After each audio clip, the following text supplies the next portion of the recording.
Hello বন্ধুরা, good morning. আজ বিকেলে ভাবলাম একটু বাইরে থেকে ঘুরে আসি। অনেক দিন বাড়িতে রান্না বান্না আর একঘেয়েমি খাবার খেয়ে মনটা চাইছিল একটু ছুটি নিতে। আর দিনটা ছিল ভ্যালেন্টাইন ডে, তাই রান্না বান্নাকে টাটা বলে সজ্জা চলে এলাম আমাদের এখানের একটা বেশ পপুলার রেস্টুরেন্টে। এখানে কিন্তু বেশ ভিড় হয়, কারণ এদের খাবারের টেস্ট জাস্ট ফাটাফাটি। যদিও আজ ভ্যালেন্টাইন ডে, সবাই কাপলদের সাথে ডিনার করতে আসে, কিন্তু আমরা চলে এসেছিলাম ফ্যামিলি ডিনার করতে। আমাদের সাথে আছে একটি ছোট্ট কিউট বাচ্চা লক্ষু। ওর কাণ্ড কারখানা না দেখলে বিশ্বাসই করবে না।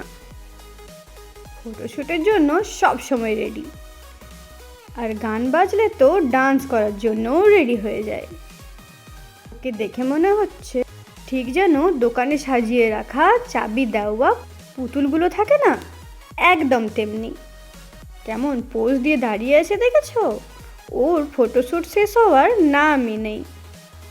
আর এখানে একটু মিউজিকও চলছিল, তাই ও হাত নড়িয়ে নড়িয়ে ডান্সও করতে শুরু করে দিয়েছিল।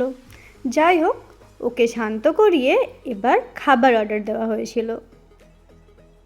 প্রথমেই চলে এসেছিল আমাদের কফি, দেন আস্তে আস্তে অনেক রকমের খাওয়া দাওয়া।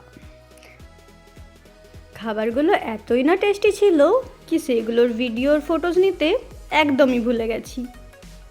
চলো চটপট খেয়ে নিই। ভ্যালেন্টাইন ডে বলে কথা, তাই এই দিনটায় একটু এফোর্ট তো দেওয়াই যায়। ভ্যালেন্টাইন ডে উপলক্ষে এই কেকটা বানানো হয়েছিল। আমাদের সাথে যে ফ্যামিলিটা গিয়েছিল, ওই দিদিটা খুব সুন্দর কেক বানাতে পারে, তাই ভ্যালেন্টাইন ডে উপলক্ষে কেকটা বানিয়েছিল। কেকটা কিন্তু ভীষণ টেস্টি ছিল। আর এই যে লক্ষু, ও কেক কাটার আগেই খাবার জন্য রেডি, তাই কেকটা কেটে আগে ওকে খাইয়ে শান্ত করা হচ্ছিল। তারপর আমরা সবাই মিলে একটু এনজয় করলাম। দিনটা কিন্তু বেশ ভালো কাটলো। আমাদের ভ্যালেন্টাইন্স ডে কেমন কাটলো, তোমরা কিভাবে সেলিব্রেট করলে কমেন্টে জানাতে কিন্তু একদম ভুলো না। আজকের মতো টাটা, আবার দেখা হবে নতুন কোনো ভিডিওতে।